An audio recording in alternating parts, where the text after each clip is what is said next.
माँ और पत्नी के झगड़े में एक पुरुष पूरी तरह से टूट जाता है और ये बात न माँ समझती है और न ही पत्नी। अगर पति माँ का पक्ष ले तो पत्नी रूठ जाती है और अगर पत्नी का पक्ष ले तो माँ रूठ जाती है। आखिर एक पुरुष करे तो क्या करे? एक पुरुष का दर्द कोई नहीं समझ सकता।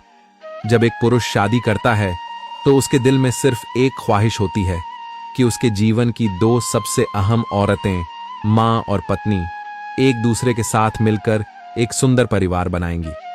लेकिन हकीकत यह है कि बहुत से घरों में ये दो रिश्ते प्यार में नहीं, टकराव में बदल जाते हैं।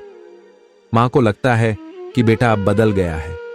माँ कहती हैं, अब मेरा बेटा पहले जैसा नहीं रहा, अब बस बीवी के इशारों पर चलता है। वहीं पत्नी को लगता है शादी के बाद भी सास के सामने मेरे पति आजाद नहीं है, और दोनों को लगता है कि बेटा या पति अब उनका नहीं रहा। ऐसे में मर्द बीच में फंस जाता है और हर रोज बिखरता है। कभी मां की आंखों से गिरने वाले आंसू उसका कलेजा काटते हैं, तो कभी पत्नी की चुप्पी और बुझा हुआ चेहरा उसे तोड़कर रख देता है। और यहीं आता है वो मोड़ जिसे बहुत लोग नहीं समझते। कोई भी मर्द नहीं चाहता कि उसका परिवार दो हिस्सों में बंट जाए। वो चाहता है कि मां भी मुस्कुराए और पत्नी भी सुकून पाए। लेकिन अफसोस, बीच में रहकर भी वो हर दिन अकेला पड़ जाता है। उसकी हालत वैसी हो जाती है जैसे एक पेड़ हो जिसकी एक शाखा मां है और दूसरी पत्नी, और हवा दोनों तरफ से जोर लगा रही हो कि सिर्फ वही सही है।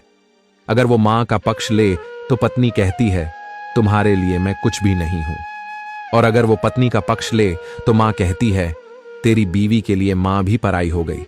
उसकी हर कोशिश, हर समझदारी किसी न किसी शक के दायरे में डाल दी जाती है, और अंत में सब उससे उम्मीद रखते हैं कि वो सब संभाले, मुस्कराए, समझाए। पर कोई नहीं पूछता, क्या तू ठीक है? वो सिर्फ रिश्तों को बचाने में लगा रहता है और धीरे धीरे खुद को खो देता है। अगर कभी आपने भी दो अपनों के बीच फंसकर खुद को अकेला महसूस किया है तो एक लाइक जरूर करें, क्योंकि कुछ दर्द ऐसे होते हैं जो दुनिया को नहीं दिखते। बस इंसान अंदर ही अंदर खुद को खत्म करता रहता है।